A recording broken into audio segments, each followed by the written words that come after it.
Para mim é uma alegria muito grande estar aqui na Lagoinha, no Carisma.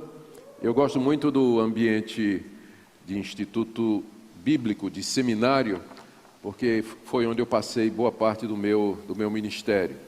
Então sempre dei aula nos seminários da minha denominação, Igreja Presbiteriana do Brasil, em outras denominações também. E hoje estou ligado ao Centro de Pós-Graduação Andrew Jumper, que funciona na Universidade Presbiteriana Mackenzie, onde a gente oferece mestrado, doutorado e onde também, aqui e acolá, eu tenho a oportunidade de dar algum módulo, alguma aula por conta da agendada, né, como disse o pastor Richard aí. Então, para mim, eu me sinto muito à vontade nesse ambiente. Eu pensei sobre o que é que eu iria trazer para vocês. Eu pensei em fazer uma exposição dos 4 primeiros capítulos da carta de Paulo aos Coríntios, onde Paulo trata de uma questão bastante atual, que é a unidade da igreja e a divisão dela em torno de personalidades. Ele fala do culto à personalidade, ele fala da falta de entendimento da igreja, do que é o Evangelho, porque se a igreja tivesse entendido o Evangelho, não se dividiria em torno de nomes. E ao fazer isso, ele trata de muitos pontos e assuntos que têm a ver com a liderança, o papel do líder, como o líder deve se ver, se considerar.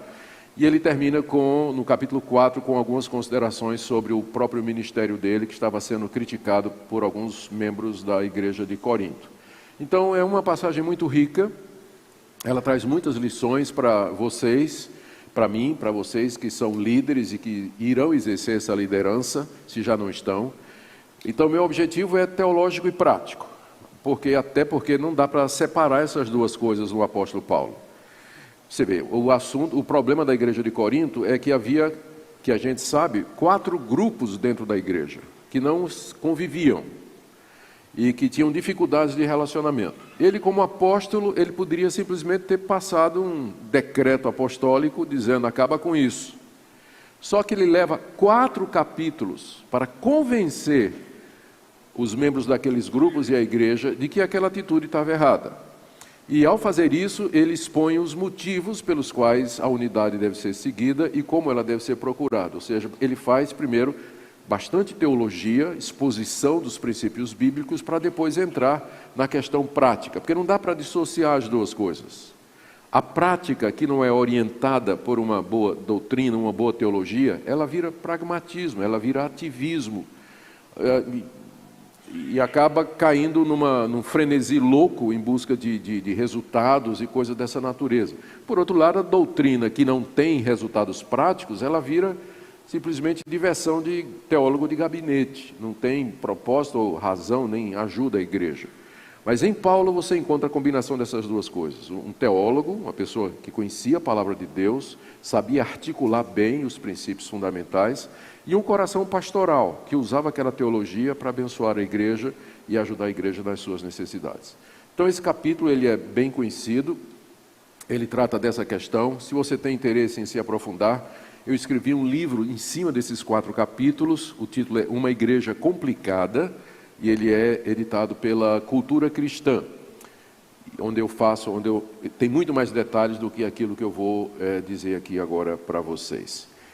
Nós vamos então, o meu procedimento, considerando que são 4 capítulos, meu procedimento vai ser, nós iremos fazer a leitura à medida que a exposição prossegue. Então, estou olhando aqui o meu cronômetro, são 9h57 por aqui. Se eu tenho 50 minutos, isso dá o quê aí? Alguém me ajude, que eu sou ruim de geografia. Dá 15 para as 11, né? Mais ou menos. Até 15 para as 11 é o primeiro? Mais ou menos, para eu me guiar aqui. Muito bem. Então, deixe-me primeiro ambientar os 4 capítulos, falando um pouquinho a respeito dessa carta. Não há discussão de que o apóstolo Paulo é o autor dessa carta. Como vocês sabem, a crítica bíblica submete a um revisionismo rigoroso aquelas cartas que são atribuídas ao apóstolo Paulo.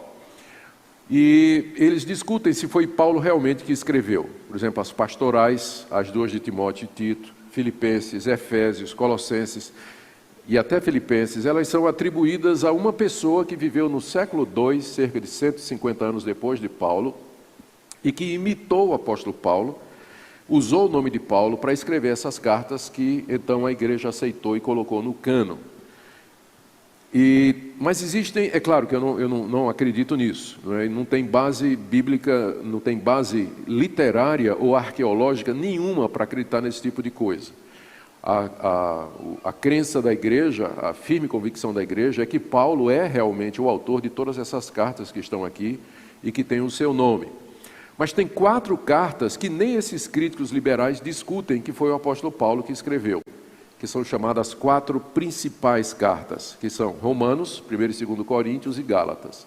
Isso aí não tem discussão, mesmo esses críticos radicais, eles reconhecem que essas cartas foram escritas no século I por um judeu convertido ao cristianismo, cujo nome é Saulo de Tarso, depois chamado de Paulo. Então essa carta, a autoria dela é indiscutível, ela foi de fato escrita pelo apóstolo Paulo. Ela foi destinada aos crentes da cidade de Corinto. Paulo esteve naquela cidade, de acordo com o livro de Atos, para pregar o evangelho, e começou pregando na sinagoga, não deu certo, ele se muda para perto da sinagoga, começa uma igreja entre aqueles que estão interessados, a igreja floresce, a igreja cresce, e depois de um tempo, Paulo organiza a igreja ali e vai embora, porque era esse o chamado dele. Ele era um plantador de igrejas, ele era um apóstolo, um desbravador. Uma vez consolidado o trabalho, ele vai levando o reino de Deus mais adiante. E passado algum tempo, Paulo recebe notícias de que a igreja não está indo muito bem. Então ele escreve uma primeira carta que nós não temos. Essa carta, a primeira carta, se perdeu. Ela é mencionada no capítulo 5, se você quiser só saber por curiosidade. 1 Coríntios capítulo 5, verso 9, ele diz assim: já em carta vos escrevi que não vos associeis com os impuros. Ou seja, antes de 1 Coríntios tinha uma carta anterior. Onde está essa carta ninguém sabe. Pode ser que um dia a arqueologia descubra, né? E vai ser um problema, a gente inclui na Bíblia ou não? Vai ser um problema. Então, até bom que a gente não ache mesmo, né, para não causar essa confusão. Mas antes de 1 Coríntios, Paulo já tinha escrito uma carta para a igreja, tentando resolver os problemas da igreja. Aparentemente, a coisa não deu certo, a igreja continuava com uma série de problemas, e Paulo, então, manda uma segunda carta que nós conhecemos como 1 Coríntios, que é essa daqui. Que na verdade é segunda, né? Mas entrou na Bíblia como sendo 1 Coríntios. E nessa carta Paulo trata de diversos problemas que a igreja estava enfrentando. Ele soube desses problemas através da família de Cloe, uma família muito querida do apóstolo Paulo, que transmitiu para ele os problemas da igreja. E ele soube do restante através de uma comissão de 3 pessoas que veio da igreja de Corinto, para onde Paulo estava, trazendo não somente informações sobre o estado da igreja, uma oferta para o apóstolo Paulo, mas também uma carta com dos coríntios, perguntando algumas coisas sobre alguns temas. Então, a comissão está lá no fim da carta, 1 Coríntios 16, quando ele diz assim, no verso 17, 1 Coríntios 16, 17. Alegro-me com a vinda de Estéfanas, de Fortunato e de Acaico, porque estes supriram o que da vossa parte faltava, porque trouxeram refrigério ao meu espírito e ao vosso, reconhecei, pois, a homens como este. Então, a comissão que os coríntios mandaram para visitar Paulo era composta de Estéfanas, Fortunato e Acaico. Paulo diz que eles supriram o que da vossa parte faltava, ou seja, aqui Paulo está passando um recibo, dizendo, recebi a oferta, muito obrigado, então, está passando o recibo. E, aparentemente, essa comissão trouxe uma carta com várias perguntas para o apóstolo Paulo. Veja, por exemplo, o capítulo 7. Logo no início do capítulo 7, Paulo diz assim: quanto ao que me escrevestes, é bom que o homem não toque a mulher. Isso aqui daria um bom estudo, né? Quanto ao que me escrevestes, ou seja, Paulo tinha diante de si uma carta dos coríntios para ele. Quando ele vai escrever a primeira carta, ele tem diante de si uma carta, provavelmente trazida por essa comissão, contendo perguntas a respeito da igreja. Então, o quadro geral é o seguinte: depois de uns 5, 6 anos de plantação, A igreja era uma igreja complicada. Mesmo que tenha sido o apóstolo Paulo que fundou a igreja de Corinto era uma igreja extremamente complicada, o que prova que o estado de uma igreja nem sempre depende do seu líder. Porque aquela igreja foi fundada pelo maior de todos os teólogos, o maior de todos os pastores e o maior missionário que a igreja cristã já teve. Mesmo assim, depois de 5 anos, era uma igreja extremamente complicada, difícil. E, só para os irmãos perceberem o grau de dificuldade, essa primeira carta não deu resultado. Paulo fez uma visita às pressas na igreja de Corinto, saiu de lá corrido, você vê isso na 2 aos Coríntios, e escreve uma carta rigorosa contra a igreja, que também nós não temos, mas ele faz menção em 2 aos Coríntios. A carta produz efeito e ele escreve 2 aos Coríntios, que na verdade é 4, né? Já é a 4ª carta que ele escreveu aos Coríntios. Então a relação de Paulo com a igreja de Corinto foi muito complicada, muito difícil, penosa para ele, para justificar o meu ponto, né? De que nem sempre o estado de uma igreja é decorrência de problema na liderança. A liderança era boa, era correta, mas às vezes existe isso, né? De igrejas que são extremamente complicadas pela constituição dos seus membros e uma série de outros fatores. Quais foram os problemas que Paulo tomou conhecimento e que o levaram a escrever essa carta? Ele soube, primeiro, que a igreja estava dividida, havia 4 grupos dentro da igreja, a gente vai tratar desse problema. Depois ele tomou conhecimento de que havia problemas de imoralidade na igreja e que a liderança não estava tomando providências. 1 aos Coríntios 5, tinha um membro da igreja que estava morando com a sua madrasta, ele e o pai estavam compartilhando a mesma mulher, morando com a sua madrasta, e a liderança da igreja não fez absolutamente nada. Capítulo 6, ele fala de um irmão que estava processando o outro, por conta de questões materiais, e Paulo está indignado com isso. Como é que vocês processam uns aos outros? Vocês não têm ninguém sábio aí na igreja para resolver os problemas? Vocês vão lavar roupa suja nos tribunais dos pagãos? Ele fala disso. Ele fala no capítulo 6 ainda de membros da igreja que frequentavam os cultos pagãos onde havia prostituição, membros que ainda viviam na imoralidade pagã. Capítulo 5 e 6, e a igreja não fazia nada, a liderança estava omissa com a imoralidade que havia nos seus membros. Depois ele soube que havia uma briga na igreja sobre comer carne sacrificada aos ídolos, sim ou não. O problema é mais ou menos o seguinte: você sai daqui da igreja, num culto à noite, chega ali na encruzilhada e você vê uma garrafa de cachaça, uma galinha preta e uma vela vermelha. Todo mundo sabe o que é isso. É um despacho, não é isso? É um despacho, uma macumba que foi feita ali. Pergunta, se você está com muita fome, não tem ninguém, acabou, o despacho já acabou, a vela já apagou, tomaram a cachaça, mas a galinha está lá. Você pode comer aquela galinha, você como crente? Não é tão fácil, não. A igreja de Corinto estava dividida, porque alguns diziam que não podia comer aquela carne, porque ela foi oferecida a ídolos. Mas alguns diziam, mas quem é que fez a galinha? Não tem culto, não tem problema, é uma comida que vem de Deus. Eu não creio nesses ídolos, não creio nesses demônios, qual é o problema em comer isso aqui? Então a igreja estava dividida no que Paulo chama de fracos e fortes. Forte é aquele que tinha consciência tranquila, que podia comer, que não tinha risco, não estava fazendo culto aos ídolos.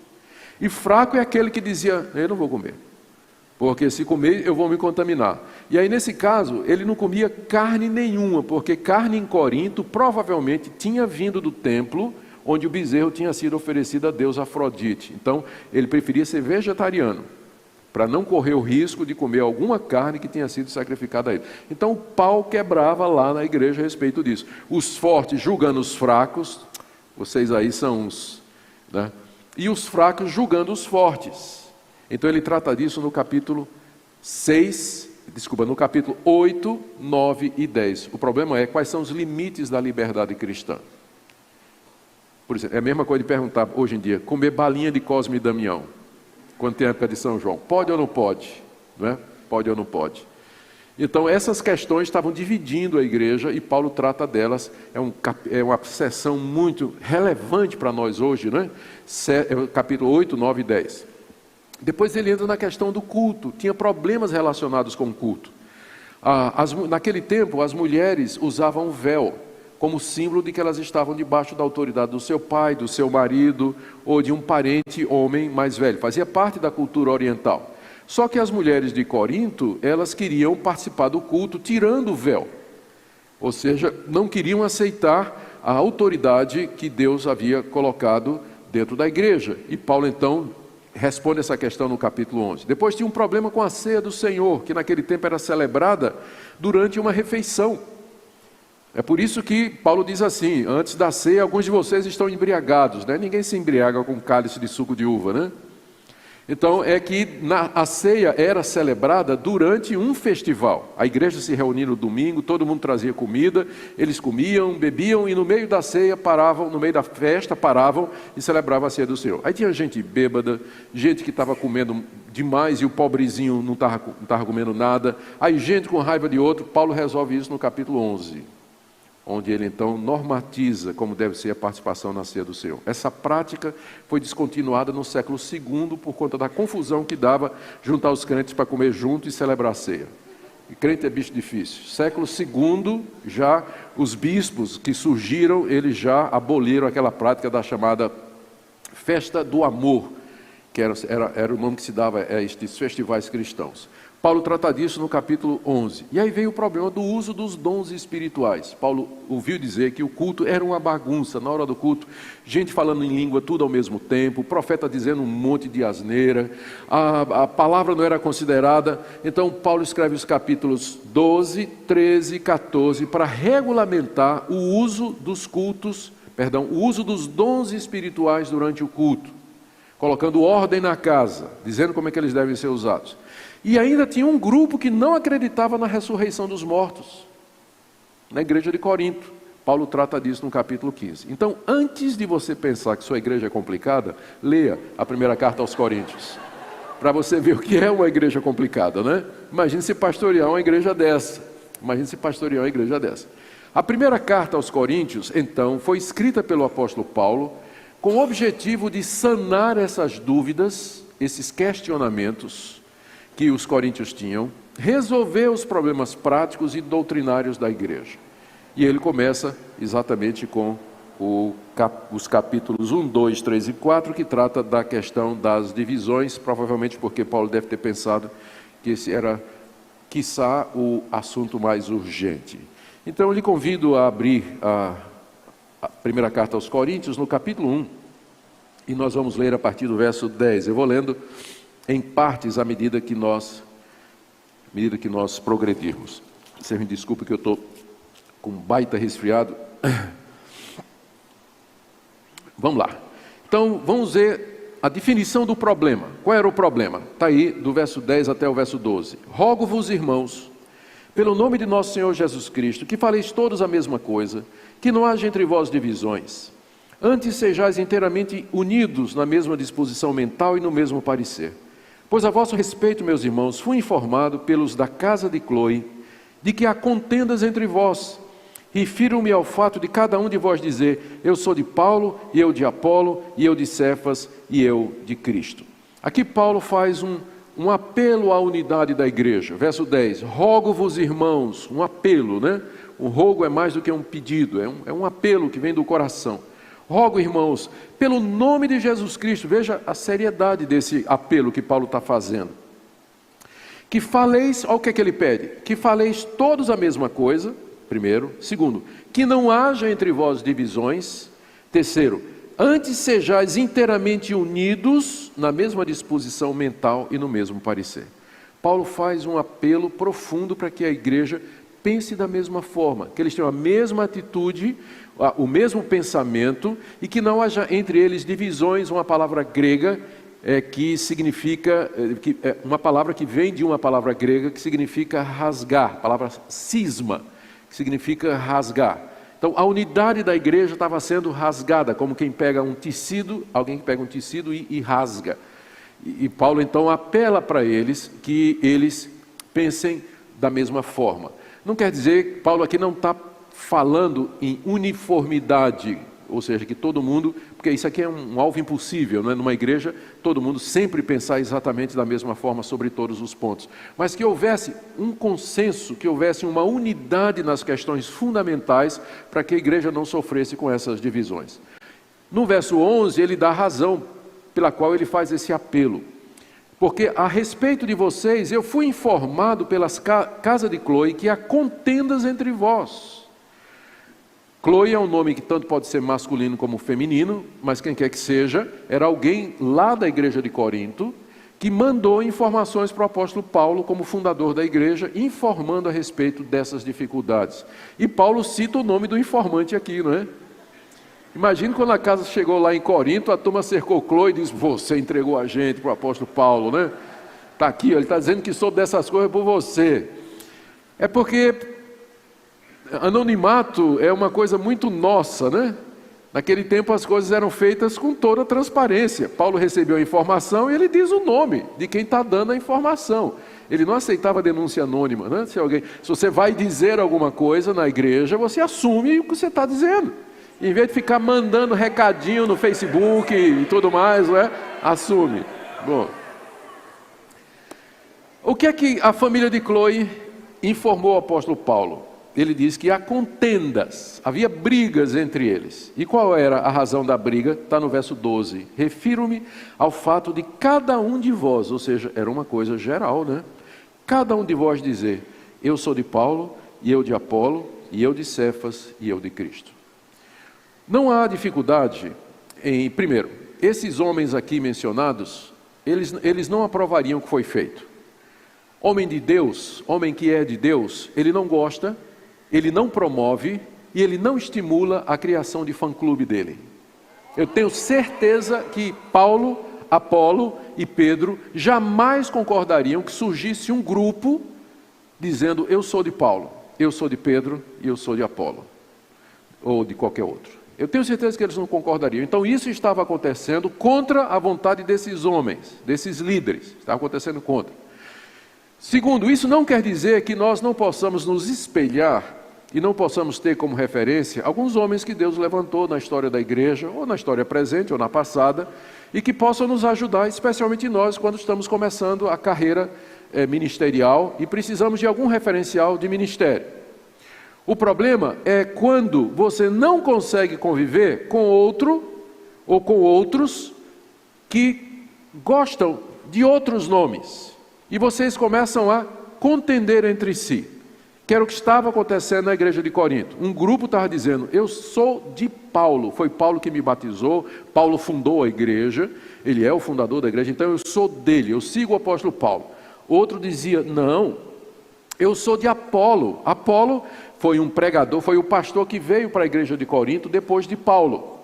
E ele era, segundo a Bíblia, um eloquente pregador. Ele era de Alexandria, que era a capital do conhecimento daquela época.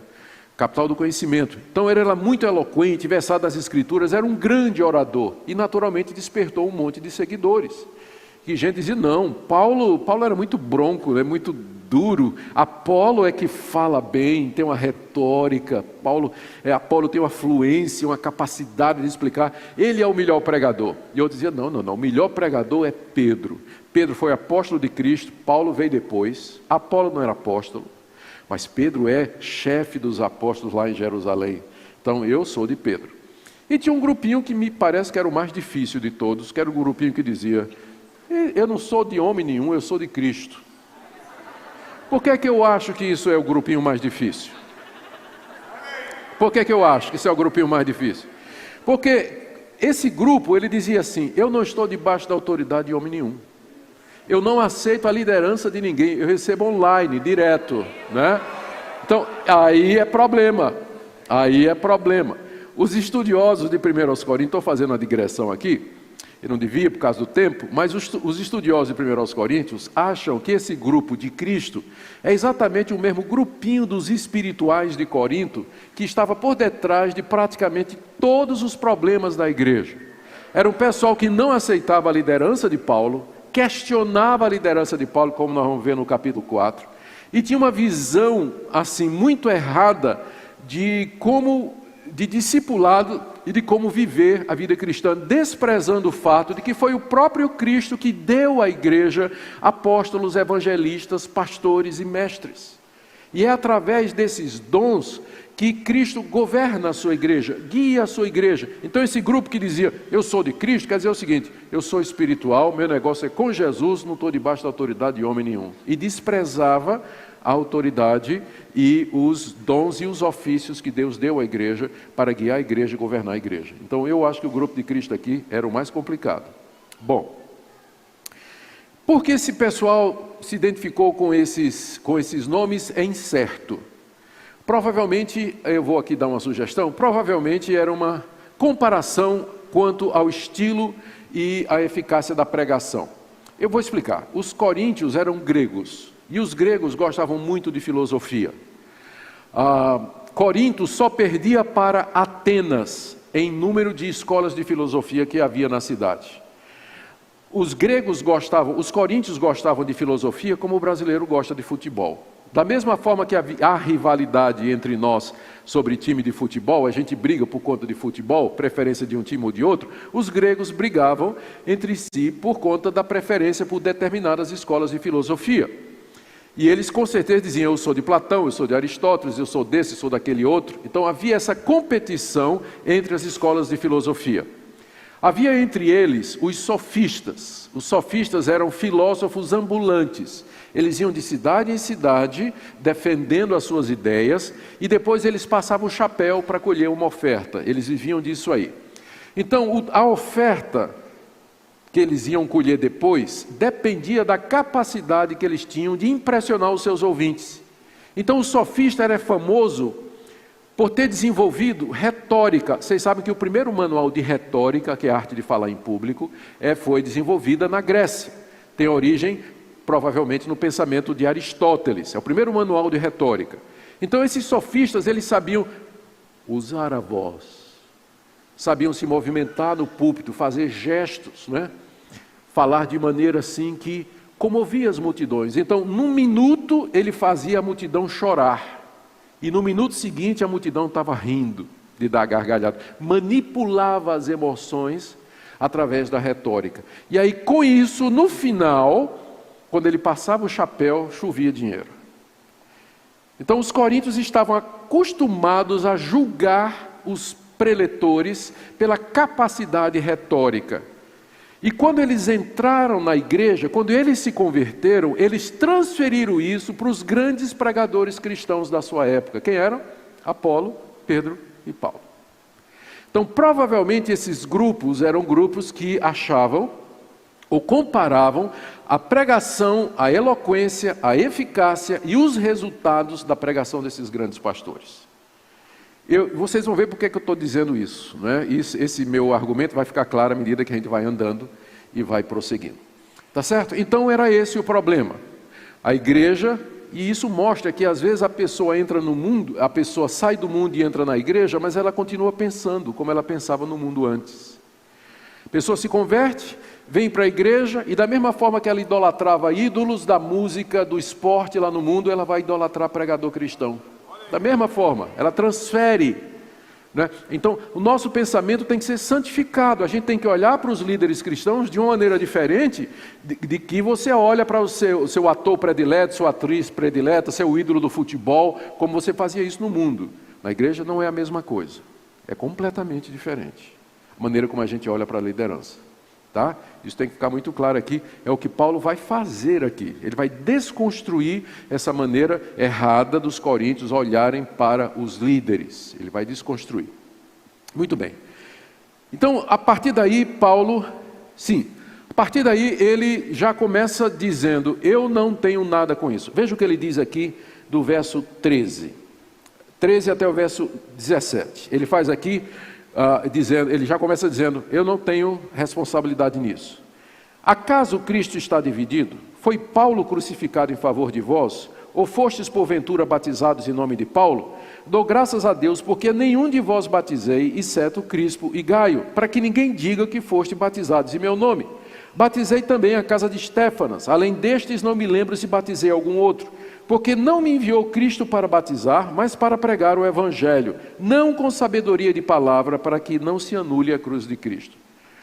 Paulo começa com uma pergunta, verso 13.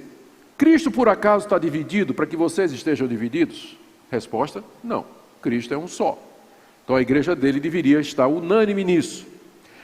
Paulo foi crucificado em favor de vocês? Fui eu que fui crucificado por amor de vocês, para vocês terem um fã-clube em nome de Paulo? Resposta, não. Porventura vocês foram batizados em nome de Paulo, de Tarso? Resposta, não. Então, nada justifica que vocês tenham um fã-clube com meu nome, dirigido para mim. Vocês não foram batizados em meu nome, e eu não morri por vocês numa cruz. Não morri por vocês numa cruz. Aí ele diz, dou graças a Deus, porque a nenhum de vós batizei. É a primeira vez que eu vejo um pastor dando graças a Deus, porque não batizou ninguém. Era como se Paulo já tivesse antecipando, porque conhecia os coríntios e a mentalidade grega. Ele não queria dar brecha para que se formasse grupos em torno dele. Ele não queria deixar que a popularidade, a autoridade dele redundasse na formação de culto à personalidade. Então Paulo, quando esteve em Corinto, ele tomou cuidado, inclusive para não batizar ninguém, para depois não aparecer gente dizendo, olha, eu fui batizado por Paulo, o fundador da igreja, como se isso fosse alguma coisa, não é? Paulo diz, eu quando estive aí não batizei ninguém. Peraí, sim, eu me lembro, eu batizei alguém sim, eu batizei Crispo, Gaio, né? Depois no verso 16 diz, batizei também a casa de Estéfanas, depois disso não me lembro se batizei mais ninguém. Não é que não é que o batismo é alguma coisa assim, secundária, ela é importante. Jesus mandou que nós batizássemos os que creram no nome dele. O batismo é importante, mas não quando ele se torna um fim em si mesmo e vai ser instrumentalizado para criar grupos de culto à personalidade.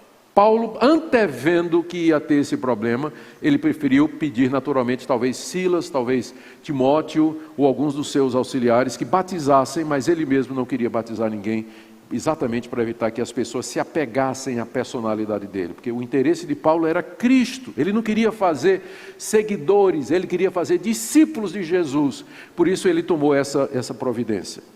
Aí ele explica no verso 17 por que ele fez isso. Porque não me enviou Cristo para batizar, mas para pregar o Evangelho. Essa foi a missão que Cristo me deu, pregar o Evangelho. Claro, batismo vem também, mas não era a coisa principal. Cristo me enviou para pregar o Evangelho. E aí, a frase seguinte, ela vai definir tudo o que vem em seguida.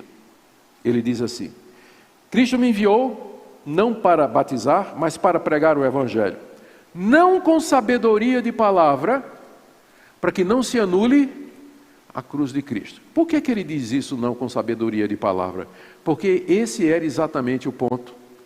Os grupos eram formados em torno de quem eles achavam que era o pregador mais sábio em palavras, que tinha sabedoria de palavra, que usava bem a linguagem, a retórica, os artifícios de retórica para convencer e para comunicar. Paulo está dizendo que se a pregação e o ministério dele tivesse sido baseado na capacidade de eloquência, na capacidade de movimentar as multidões, de persuadir as pessoas com frase de efeito, ele estaria anulando o Evangelho de Cristo. Porque o que aparece num caso desse é o homem. É o homem.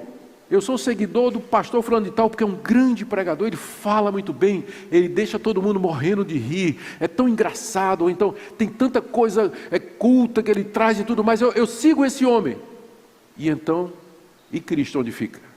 Paulo vê aqui uma incompatibilidade entre um ministério que é construído em torno de personalidade e um ministério que é voltado para Cristo. Ele diz aqui que se eu for pregar com sabedoria de palavra, eu vou anular a cruz de Cristo. Por quê? Porque na cruz, o que Deus fez? Deus humilhou o homem. Deus pegou o melhor homem que já houve e o pendurou numa cruz. É como se Deus dissesse, eis o que eu penso de vocês, eis o que vocês são. Vocês estão pendurados numa cruz. Portanto, qualquer movimento, igreja ou ministério que exalta o homem, ele anula a cruz de Cristo, porque o nosso Salvador, ele se anulou, ele se esvaziou, ele sofreu para nos resgatar. E se nós somos discípulos do crucificado, buscar a nossa glória, buscar popularidade ou construir um ministério em torno da nossa pessoa, é negar o que ele fez, negar o que ele fez. Então ele diz, não com sabedoria de palavra, para que não se anule a cruz de Cristo. Então é isso que ele vai explorar daqui para frente. Então ele coloca aqui umas seis ou sete princípios pelos quais então a igreja deveria parar de fazer aquilo que estava fazendo em torno daqueles líderes. Eu não sei se o tempo vai dar para pegar todos eles, mas nós vamos até onde der, tá certo? Então vamos começar com o primeiro princípio que Paulo coloca para resolver o problema, que está do verso 18 a 25. Paulo ele vai dizer aqui que a cruz de Cristo é como loucura para o mundo, e ele faz um contraste entre a sabedoria desse mundo e a sabedoria de Deus. O alvo dele é expor o amor que a igreja de Corinto tinha pela sabedoria humana, personificada nos filósofos, nos sofistas e nos retóricos, em contraste com o caminho de Deus, que é a cruz. Vamos ler aí, então, primeiro do verso 18 a 25. Certamente a palavra da cruz é loucura para os que se perdem, mas para nós que somos salvos é poder de Deus. Pois está escrito: destruirei a sabedoria dos sábios e aniquilarei a inteligência dos instruídos. Onde está o sábio? Onde o escriba? Onde o inquiridor deste século? Porventura não tornou Deus louca a sabedoria do mundo? Visto como na sabedoria de Deus o mundo não o conheceu por sua própria sabedoria, aprove a Deus salvar os que creem pela loucura da pregação. Porque tanto os judeus pedem sinais, como os gregos buscam sabedoria. Traduz a palavra sabedoria por filosofia aqui, se você quiser, dá no mesmo. Mas nós pregamos a Cristo crucificado, escândalo para os judeus e loucura para os gentios. Os gentios aqui são os gregos, não é? Mas para aqueles que foram chamados, as ovelhas de ontem à noite, aqueles que foram chamados, tanto judeus como gregos, pregamos a Cristo o poder de Deus e sabedoria de Deus. Porque a loucura de Deus é mais sábia do que os homens e a fraqueza de Deus é mais forte do que os homens. Aqui Paulo contrasta duas sabedorias. Primeiro, a sabedoria do homem. A sabedoria do homem são todos aqueles esforços que os filósofos, os estudiosos, os pesquisadores faziam para entender o universo e chegar até o conhecimento de Deus. Ele está se referindo a a produção da filosofia grega até o seu momento. E de fato, a Grécia é o berço da filosofia. Muitos filósofos, gente inteligente, capaz, surgiu na Grécia, tratando das questões fundamentais. Por que existe alguma coisa em vez de nada? Por que existe alguma coisa em vez de nada? Qual o propósito da existência humana? De onde nós viemos? Existe um Deus? E se ele existe, de que forma nós podemos conhecê-lo? Essas questões todas são abordadas pelos filósofos antigos, desde Platão, passando por Sócrates, Aristóteles, todos eles e outros, não é, tratam dessas questões fundamentais da existência humana. Paulo diz que a sabedoria do mundo, ou seja, a tentativa do mundo de parecer sábia resolvendo esses problemas, nunca levou ninguém a Deus, porque exalta o homem. E aí ele contrasta a sabedoria do homem com a sabedoria de Deus. Qual foi a maior expressão da sabedoria de Deus? Você poderia pensar que Deus poderia revelar o seu imenso poder na criação de todas as coisas, o design que existe nas coisas criadas, o seu propósito maravilhoso com a providência. Não. Paulo diz que a sabedoria de Deus se resume à pregação da cruz.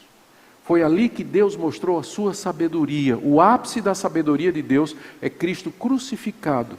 É a pregação da cruz, que ele vai dizer que é loucura para o mundo. O mundo não entende. É como se Paulo dissesse: então por que vocês, coríntios, estão tão afeiçoados ou estão tão exaltando os homens? Os melhores de nós não conseguem ter a resposta para todas estas coisas.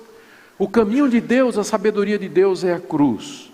Ele começa então no verso 18, dizendo, ou fazendo essa declaração: a palavra da cruz, ou seja, a pregação de que Deus salva pecadores mediante a crucificação de Jesus de Nazaré, que é o seu filho. A pregação da cruz é loucura para os que se perdem, e era mesmo.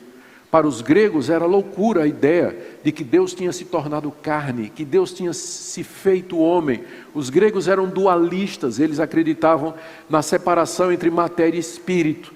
O mundo espiritual que estava no andar de cima, isso é uma ideia neoplatônica, o mundo espiritual que estava no andar de cima era o mundo das ideias, o mundo da perfeição. E o mundo material era o reflexo imperfeito desse conceito ideal. Por exemplo, essa caneca aqui é o reflexo imperfeito do conceito de caneca que é perfeito, que existe no mundo espiritual.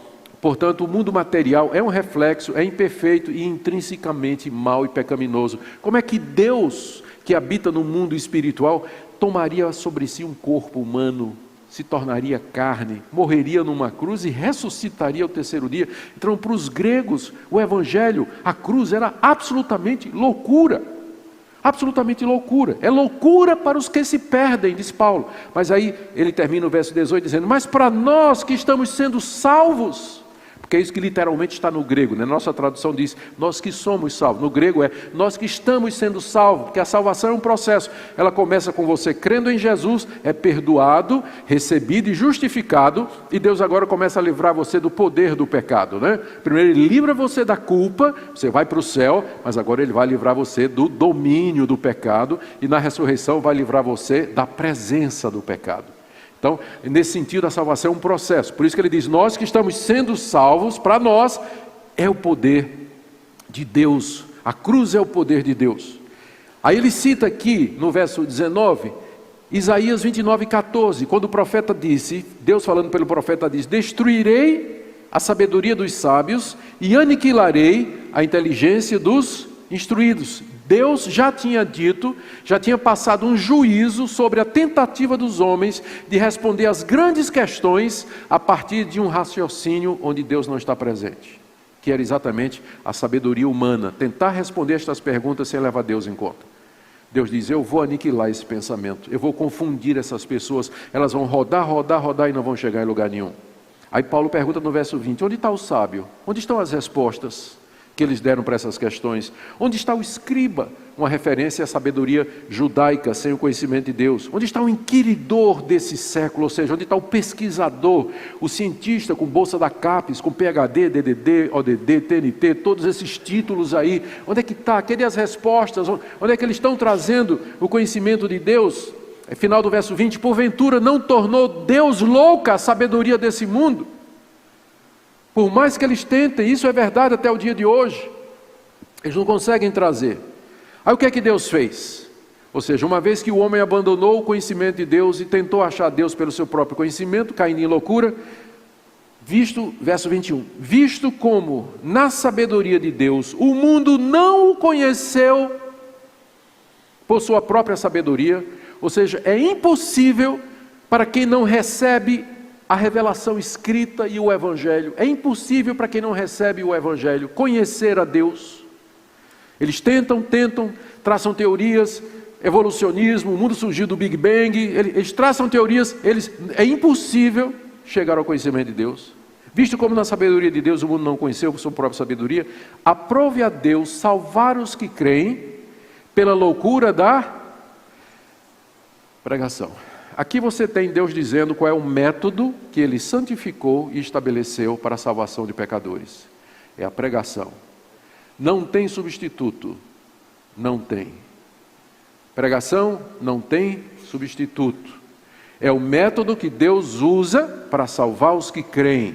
Eu sei que pela pressão do mundo de hoje, a gente é tentado, até pela pressão de números, de encher a igreja com métodos e uma série de outras coisas. Eu creio que nós podemos fazer isso, mas só tem uma coisa que vai salvar a sua audiência, aquelas pessoas que você trouxe para a igreja, é a pregação da cruz de Cristo. Esse é o método divinamente apontado por Deus e não há outro, não há substituto. Não há substituto. Aprove a Deus salvar os que creem pela loucura da pregação. Verso 22, os judeus pedem sinal, fizeram isso o tempo todo com Jesus, e os gregos buscam sabedoria. Mas nós pregamos a Cristo crucificado, escândalo para os judeus e loucura para os gentios. Mas para os que foram chamados, tanto judeus como gregos, pregamos a Cristo, poder de Deus, sabedoria de Deus. Aí ele conclui, depois de fazer a comparação a essas duas sabedorias, ele conclui, porque a loucura de Deus, que é a cruz, é mais sábia do que os homens. E a fraqueza de Deus, que é a cruz, é mais forte do que os homens. Por que Paulo fez toda essa comparação? Porque na raiz da formação daqueles grupos, dizendo, eu sou de Paulo porque é um grande pregador, eu sou de Apolo porque tem muita eloquência, eu sou de Pedro porque ele é o fundador do colégio apostólico. No fundo estava exatamente esse resquício pagão dos coríntios de valorizar e de exaltar o homem. E Paulo diz, na cruz Deus já mostrou a sua sabedoria, que é mais forte do que a sabedoria humana. Então parem de se gloriar nos líderes, parem de se gloriar nos homens. O melhor de nós não vale nada. Não vale nada o melhor de nós. Vocês estão no caminho errado. Vocês não compreenderam a cruz. Vocês não compreenderam o Evangelho. Chicote estrala, né? Paulo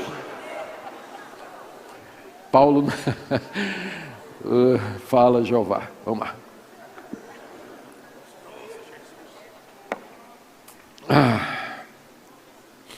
Segundo ponto de Paulo, está aí do verso 26 a 31. Ele usa o que a gente chama de um argumento ad hominem. Paulo vira o argumento dos coríntios contra eles mesmos. E manda que eles observem a própria igreja de Corinto. Ele diz assim, olha aí no meio de vocês. Quantos aí no meio da igreja são grandes líderes, sábios, filósofos? A maioria da igreja do primeiro século era composta do povo humilde, de pequenos comerciantes, órfãos, viúvas, soldados, diaristas, jornaleiros. Jornal aqui era o nome que se usa para a jornada de trabalho, né? Ele trabalhava por dia, daí o nome jornaleiro, a jornada de um dia, né, que vendia jornal. Então a igreja era composta do pessoal mais pobre, mais humilde, exatamente aquele tipo de pessoa que a elite intelectual, os grandes sábios e inquiridores desprezavam. Olha o que é que Paulo diz, a partir do verso 26. Irmãos, reparai, pois, na vossa vocação, visto que não foram chamados muitos sábios segundo a carne, nem muitos poderosos, nem muitos de nobre nascimento. Pelo contrário, Deus escolheu as coisas loucas desse mundo para envergonhar os sábios, e escolheu as coisas fracas do mundo para envergonhar as fortes, e Deus escolheu as coisas humildes do mundo e as desprezadas e aquelas que não são, para reduzir a nada as que são, a fim de que ninguém se vanglorie na presença de Deus. Olhe para a igreja, de quem que ela é composta? Onde estão os grandes formadores de opinião? Estão na igreja? Não. Onde estão os grandes cientistas? Eles foram chamados? Deus chamou os grandes cientistas? Não. Onde é que estão os poderosos desse mundo? Deus chamou esse pessoal? Não. Quem é que Deus chamou? Chamou os que não são, os que são desprezados, os que nada têm. Então há, pelo que Paulo está dizendo, uma intenção de Deus em chamar pelo Evangelho para a salvação exatamente aquele tipo de povo que a elite considera zero, nada. E são esses que vão herdar o reino de Deus. Não estou dizendo que na igreja não tenha gente poderosa, gente intelectual. Eu, por exemplo, tenho o privilégio de conhecer um dos maiores bilionários da Ásia. É o Dr. Riad. Ele tem empresas de telecomunicação, hospitais, hotéis, supermercado, rede de TV. Ele é membro de uma igreja lá na Indonésia, onde eu já tive o privilégio de pregar. Uma pomba correndo aqui, um ato profético, né? Presença do Espírito Santo aqui, né? Recebo, né? Não é isso?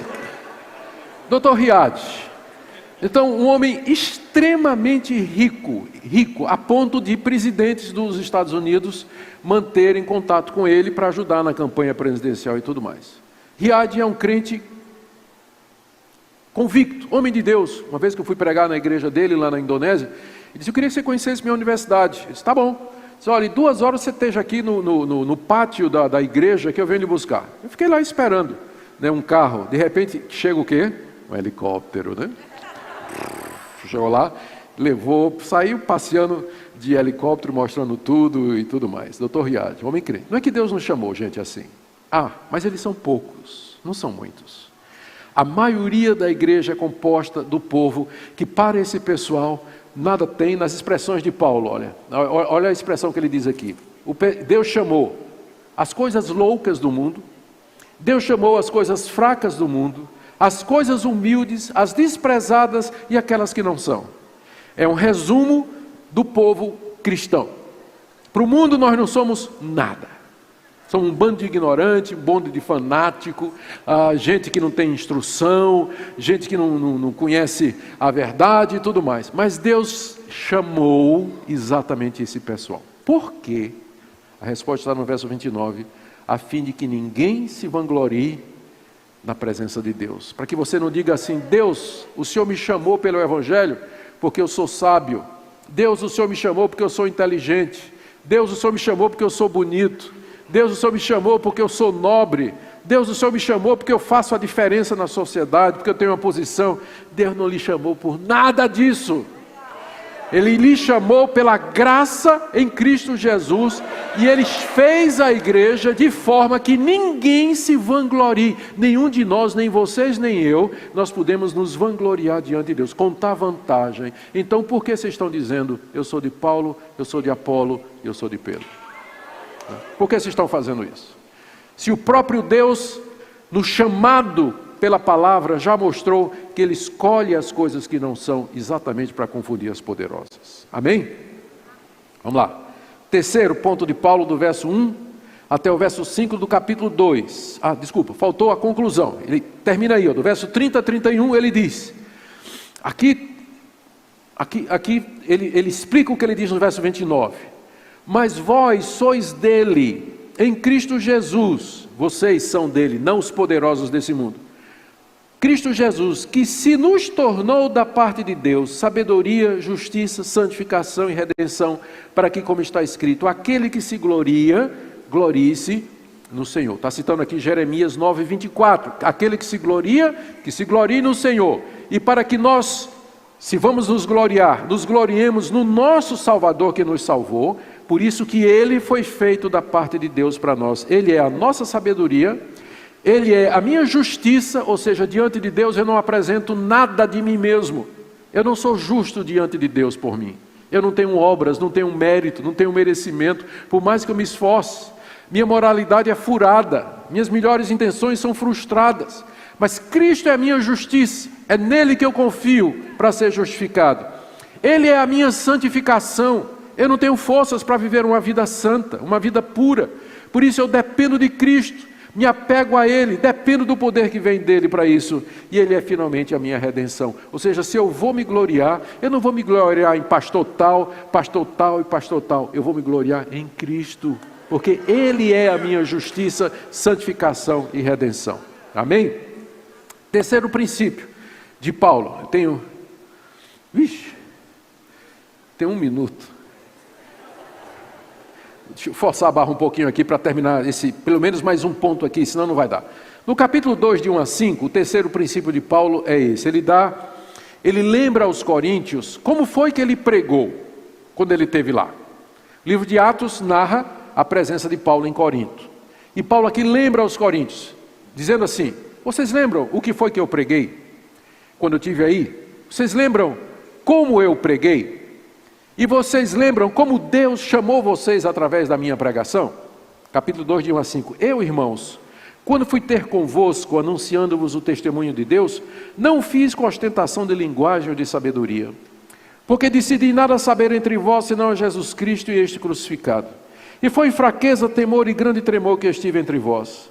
A minha palavra e a minha pregação não consistiram em linguagem persuasiva de sabedoria, mas em demonstração do Espírito e de poder, para que a vossa fé não se apoiasse em sabedoria humana, e sim no poder de Deus.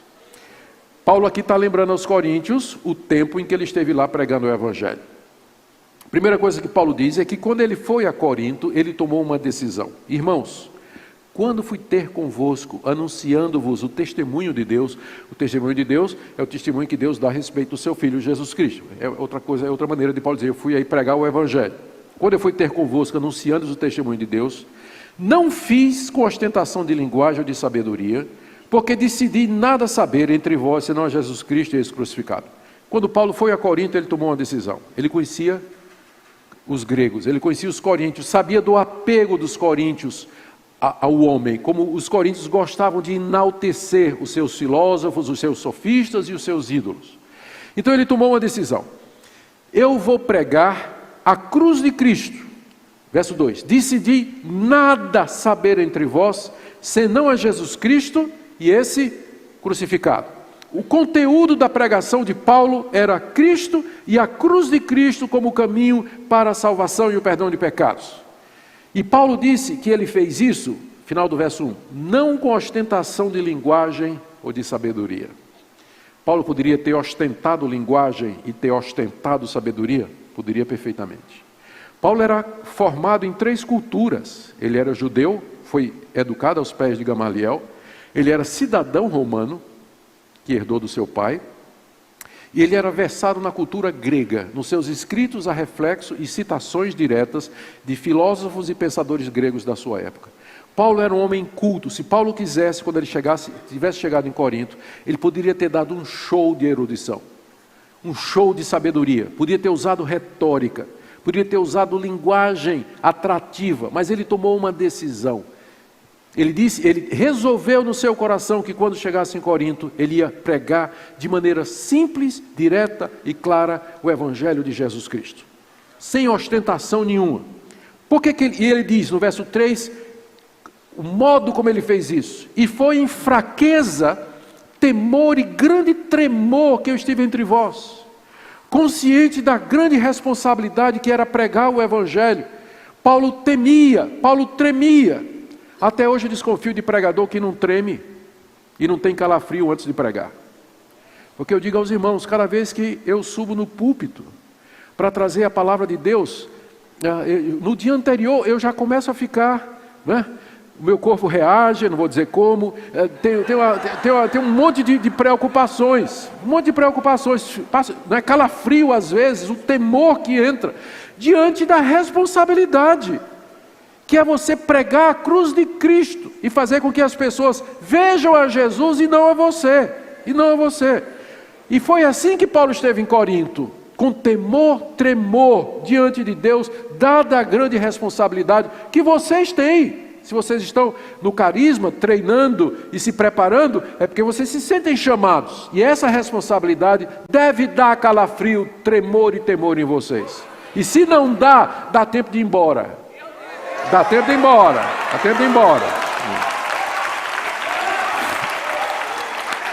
Vamos lá. Verso 4 ele reforça: a minha palavra e a minha pregação não consistiram em linguagem persuasiva de sabedoria. Ou seja, ele está mais uma vez combatendo aquele apego dos gregos e dos coríntios à retórica, ostentação de linguagem, fluidez, convencer as pessoas, frase de efeito, fazer o pessoal chorar, fazer o pessoal rir e tudo mais. Paulo diz: eu não usei desse tipo de recurso, absolutamente nada. Mas a minha pregação foi demonstração do Espírito e de poder. É isso que converte. O que era essa demonstração de Espírito e poder? Pode ser uma referência aos sinais e prodígios que Paulo fez e que autenticavam a sua mensagem. Mas uma boa regra de interpretação é que você entende uma passagem à luz do seu contexto. Logo em seguida, Paulo vai se referir ao Espírito Santo e à obra do Espírito Santo, mas em iluminar o coração dos ouvintes para entenderem a verdade. Não é que está excluído os sinais e prodígios, mas que eu acho que quando Paulo diz aqui que a pregação dele foi uma demonstração do poder do Espírito Santo, ele se refere ao fato de que através da sua pregação, o Espírito Santo esclareceu e iluminou a mente e o coração dos coríntios, de maneira que eles creram e receberam a cruz de Cristo como sabedoria de Deus. Isso vai ficar claro no próximo ponto. Verso 5 resume tudo que Paulo diz aqui. Por que Paulo, quando foi a Corinto, renunciou à sua retórica, a sua capacidade, e ele resolveu pregar de maneira simples e direta a palavra de Deus, a cruz de Cristo? A resposta está no verso 5. Para que a vossa fé não se apoiasse em sabedoria humana, e sim no poder de Deus. Sabe o que vai acontecer se você construir um ministério que é baseado em você?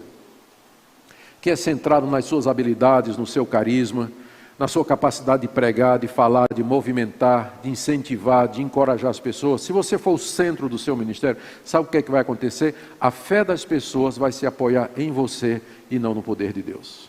Você não vai fazer discípulos de Cristo, mas seguidores seus. Seguidores seus. E nessa época, irmãos, das mídias sociais, onde todo mundo está brigando pelo número de likes na sua página ou no seu perfil, essa é uma tentação muito grande. A gente obter likes, seguidores, ser tagueado no maior número possível de gente, e a gente esquece que isso acaba fazendo um ministério em torno da nossa pessoa e Jesus Cristo desaparece. Mas nós somos chamados para pregar Cristo e Ele crucificado. É por isso que vocês estão aqui, não é verdade? Amém? Nós vamos orar e vamos ter um intervalo de 10 minutos e depois vamos ver se a gente consegue chegar no fim, que eu estou começando a achar difícil. Aí vamos orar.